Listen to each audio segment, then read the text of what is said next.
Hey, hello there.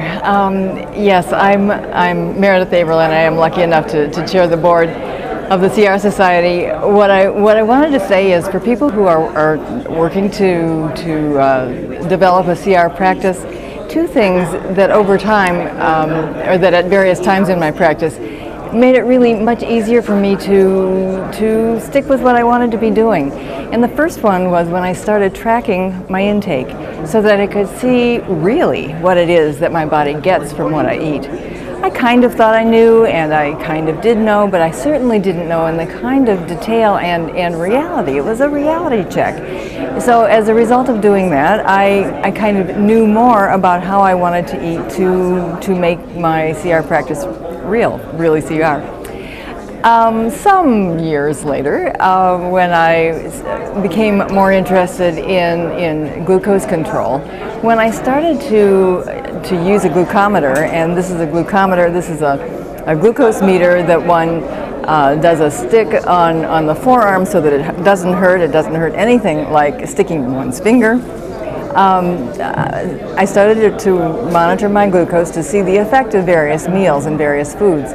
And my goodness, did that make a difference? So that I absolutely, things that otherwise I might have had to think twice about whether I wanted to eat or not, I no longer had to think twice, and it's just a very good thing. I wanted to share one other thing as well, which is that I absolutely insist on my food not only being of the right glycemic index and the right calorie level, but having the right deliciosity index. I mean, food should be wonderful. We should keep on enjoying food in the way that we always have wanted to. I enjoy food more than I ever have.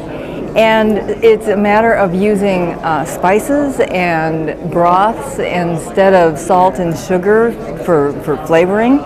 And using fat appropriately, because fat is a very good thing both for the body and for flavors and for texture.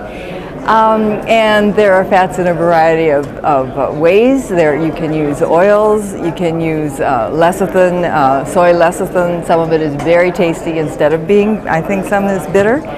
But I think we should focus on deliciosity increase instead of only calorie restriction. Just in case some of you don't know why it matters to test glucose, it's because we don't want our glucose to spike. We don't want high levels of glucose. Very important reason is that will induce a rush of insulin. Insulin is really a strong pro-ager and by that I mean helping us to age faster. And what we're trying to do is keep our glucose at something more like an even keel, and yes, there will be ups and downs, but not spikes and valleys. So that's why to bother to measure, to see what the effects of various foods are so that we can enjoy our lives longer. Thanks.